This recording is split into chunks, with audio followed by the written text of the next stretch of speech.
Ironi anti korupsi.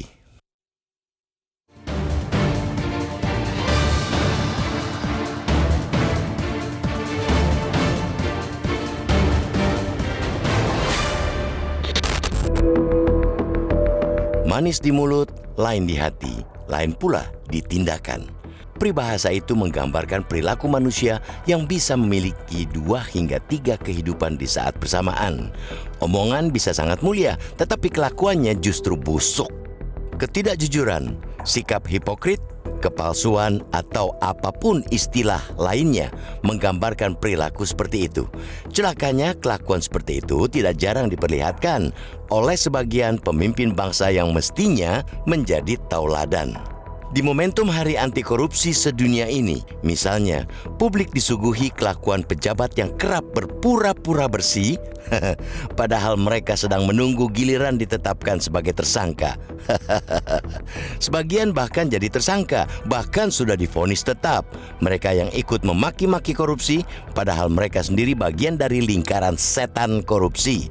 Pada 22 November misalnya, Polda Metro Jaya telah menetapkan Ketua Komisi Pemberantasan Korupsi atau KPK nonaktif Firly Bahuri sebagai tersangka kasus pemerasan mantan Menteri Pertanian Syahrul Yassin Limpo. Sungguh sebuah ironi, lembaga anti rasuah ternyata dipimpin seorang tersangka pemeras. Tindakan korupsi paling puncak. Bagi kalangan pegiat anti korupsi, terpilihnya Firly sebagai ketua KPK sudah bermasalah sejak awal. Bahkan KPK periode sebelumnya pernah mengungkapkan dugaan pelanggaran etik yang dilakukan Firly semasa menjabat Deputi Penindakan KPK. Surat juga telah dikirim ke DPR yang saat itu tengah menyeleksi pimpinan KPK. Ajaibnya, justru Firly yang tetap dipilih sebagai komandan dalam perang melawan koruptor. Dan sebagai ketua KPK, Firly paling syarat kontroversi sepanjang sejarah.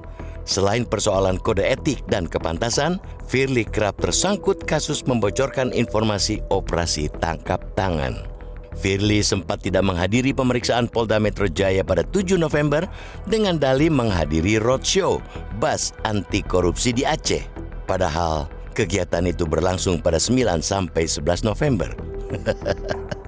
Ketika di Aceh, Firly pun berkoar roadshow bas KPK sebagai upaya untuk mewujudkan Indonesia bebas dari praktik korupsi. Dia juga mengumbar keinginan mewujudkan Indonesia yang betul-betul bebas dari korupsi.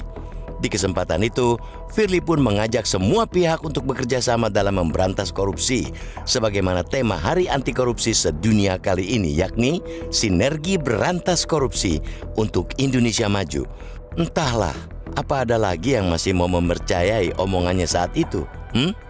Segendang sepenarian dengan Firly. Semasa menjabat Wakil Menteri Hukum dan Hak Asasi Manusia, Edward Omar Syarif Hiraij atau Edi Hiraij juga tanpa ragu meluncurkan pembangunan zona integritas dan anti korupsi pada 2021. Akan tetapi, sejak 9 November 2022, Edi hanya menambah panjang daftar tersangka oleh KPK. Walhasil, pemerintahan Joko Widodo sejak 2014 telah mendorong 6 menteri dan seorang wakil menteri ke dalam jurang gelap korupsi. Selain jajaran pejabat dan penyelenggara negara yang tidak henti-hentinya terseret kasus korupsi, publik juga telah diperlihatkan memburuknya sejumlah indikator terkait korupsi. Seperti berdasarkan data Badan Pusat Statistik atau BPS terkait perilaku masyarakat yang semakin permisif terhadap korupsi. Indeks Perilaku Anti Korupsi atau IPAK masyarakat pada tahun ini lebih rendah ketimbang tahun sebelumnya. Lalu, Transparency International atau TI pada Januari 2023 juga memberikan catatan kalau Indeks Persepsi Korupsi atau IPK pada 2022 mengalami penurunan terburuk sepanjang sejarah reformasi. Parahnya lagi, lembaga itu menyebut selama masa pemerintahan Presiden Joko Widodo, kualitas pemberantasan korupsi dan demokrasi cenderung terus menurun.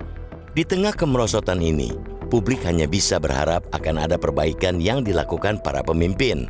Mulai dari proses seleksi aparat pemberantasan korupsi yang benar dan tanpa kong kali kong berujung utang budi.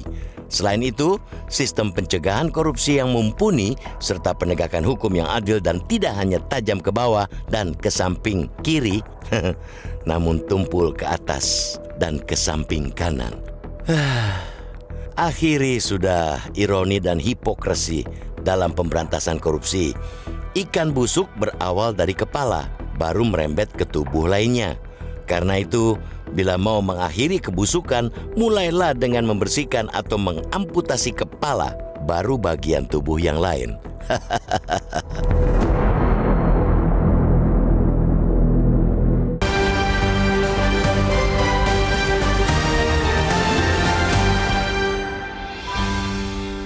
Jelajahi cara baru mendapatkan informasi. Download Metro TV Extend sekarang.